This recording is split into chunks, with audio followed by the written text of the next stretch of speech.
Your Majesties, Your Royal Highnesses, distinguished guests, comrades and friends, today all us do, by our presence here and by our celebrations in other parts of our country and the world, confer glory and hope to newborn liberty. Out of the experience of an extraordinary human disaster that lasted too long, must be born a society of which all humanity will be proud. Our daily deeds as ordinary South Africans must produce an actual South African reality that will reinforce humanity's belief in justice, strengthen its confidence in the nobility of the human soul, and sustain all our hopes for a glorious life for all. All this we owe both to ourselves and to the peoples of the world who are so well represented here today. To my compatriots, I have no hesitation in saying that each one of us is as intimately attached to the soil of this beautiful country as are the famous jacaranda trees of Pretoria and the mimosa trees of the bushveld. Each time one of us touches the soil of this land, we feel a sense of personal renewal. The national mood changes as the seasons change. We are moved by a sense of joy and exhilaration when the grass turns green and the flowers bloom. That spiritual and physical oneness we all share with this common homeland explains that the depth of the pain we all carried in our hearts as we saw our country tear itself apart in terrible conflict, and as we saw it spent, outlawed, and isolated by the peoples of the world, precisely because it had become the universal base of the pernicious ideology and practice of racism and racial oppression. We, the people of South Africa, feel fulfilled that humanity has taken us back into its bosom, that we, who were outlaws not so long ago, have today been given the rare privilege to be hosted to the nations of the world on our own soil.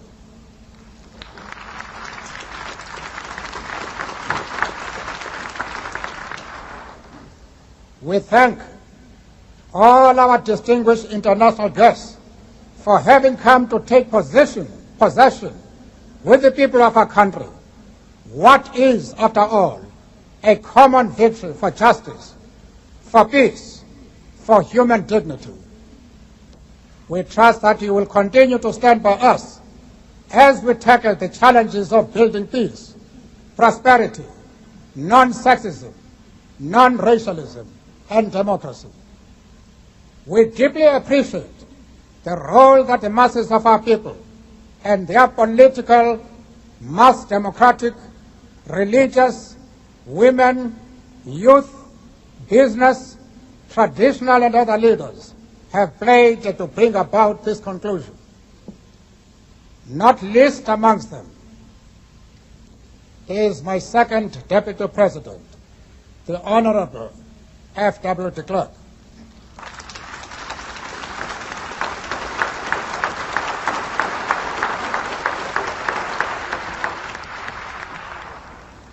We would also like to pay tribute to our security forces in all their ranks for the distinguished role they have played in securing our first democratic elections and the transition to democracy from bloodthirsty forces which still refuse to see the light.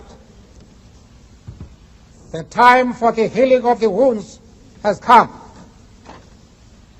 The moment to bridge The chasms that divide us has come.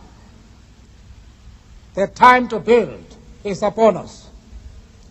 We have at last achieved our political emancipation. We pledge ourselves to liberate all our people from the continuing bondage of poverty, deprivation, suffering, gender, and other discrimination.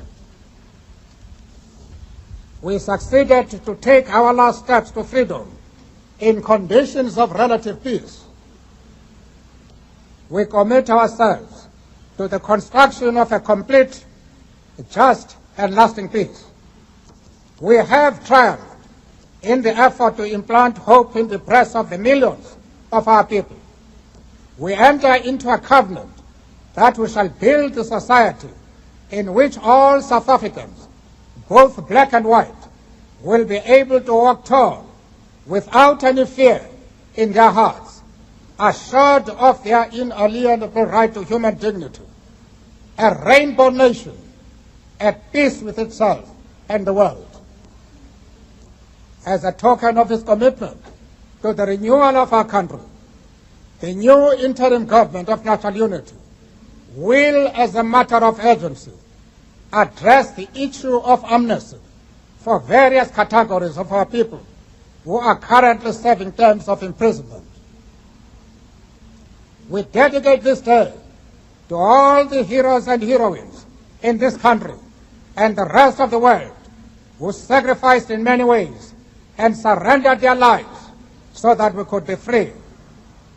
Their dreams have become reality. Freedom is their reward. We are both humbled and elevated by the honor and privilege that you, the people of South Africa, have bestowed on us as the first president of a united, democratic, non-racial, and non-sexist South Africa to lead our country out of the valley of darkness. We understand it still that there is no easy road to freedom. We know it well that none of us acting alone can achieve success. We must therefore act together as a united people for national reconciliation, for nation building, for the birth of a new world. Let there be justice for all. Let there be peace for all. Let there be work, bread, water, and salt for all.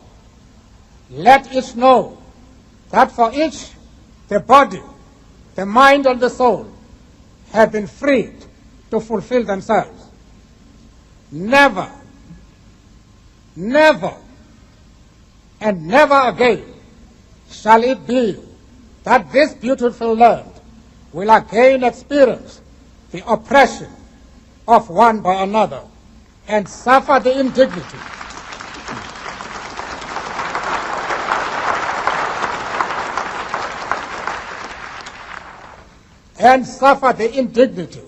of being the skunk of the world.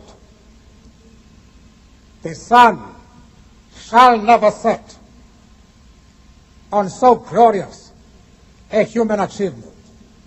Let freedom reign. God bless Africa. I thank you.